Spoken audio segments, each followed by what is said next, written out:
ಇನ್ನು ಕೆಆರ್ ನಗರ ಕಿಡ್ನಾಪ್ ಕೇಸ್ನಲ್ಲಿ ಭವಾನಿ ರೇವಣ್ಣ ಅವರಿಗೂ ಬಂಧನದ ಭೀತಿ ಕಾಡ್ತಾ ಇದ್ದು ಅದಕ್ಕಾಗಿ ಜಾಮೀನಿಗೆ ಅರ್ಜಿ ಹಾಕೊಂಡಿದ್ರು. ಮಧ್ಯಾಹ್ನ 12:30ಕ್ಕೆ ಭವಾನಿ ಅವರ ನಿರೀಕ್ಷಣಾ ಜಾಮೀನು ಅರ್ಜಿಯ ಭವಿಷ್ಯ ಹೊರಬೀಳುತ್ತೆ. ಮೊನ್ನೆ ನಿರೀಕ್ಷಣಾ ಜಾಮೀನಿಗಾಗಿ ಅರ್ಜಿಯನ್ನು ಸಲ್ಲಿಸಿದ್ರು ಭವಾನಿ ರೇವಣ್ಣ. ಬೆಂಗಳೂರಿನ ಸೆಷನ್ಸ್ ಕೋರ್ಟ್ನಲ್ಲಿ ಜಾಮೀನು ಅರ್ಜಿ ವಿಚಾರಣೆ 12:30ಕ್ಕೆ ಮುಂದೂಡಿಕೆಯಾಗಿದ್ದು 12:30ಕ್ಕೆ ಭವಿಷ್ಯ ನಿರ್ಧಾರ ಆಗುತ್ತೆ. ಎಸ್ಐಟಿ ಏನು ವಿಚಾರಣೆಗೆ ಹಾಜರಾಗಿ ಅಂತ ಹೇಳಿ ನೋಟಿಸ್ ಕೊಡ್ತು. ಆ ನೋಟಿಸ್ ಸಿಗ್ತಾ ಇದ್ದಂತೆ ಬಂಧನದ ಭೀತಿಯಿಂದ ನಿರೀಕ್ಷಣಾ ಜಾಮೀನಿಗಾಗಿ ಮೊನ್ನೆ ಅರ್ಜಿ ಸಲ್ಲಿಸಿದ್ರು ಭವಾನಿ ರೇವಣ್ಣ. ಅದರ ವಿಚಾರಣೆ ಇವತ್ತಿಗೆ ಮುಂದೂಡಿಕೆಯಾಗಿತ್ತು. ಈಗ ಮಧ್ಯಾಹ್ನ 12:30ಕ್ಕೆ ಭವಾನಿಯವರ ನಿರೀಕ್ಷಣಾ ಜಾಮೀನು ಅರ್ಜಿಯ ಭವಿಷ್ಯ ನಿರ್ಧಾರ ಆಗುತ್ತೆ.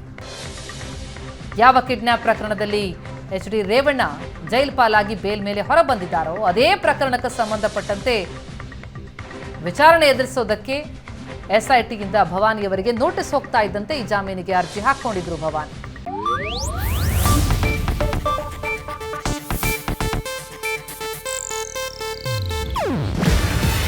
ಇದು ಏಷ್ಯಾನೆಟ್ ನ್ಯೂಸ್ ನೆಟ್ವರ್ಕ್ ಪ್ರಸ್ತುತಿ. ನೀವು ನೋಡ್ತಿದ್ದೀರಾ ಏಷ್ಯಾನೆಟ್ ಸುವರ್ಣ ನ್ಯೂಸ್.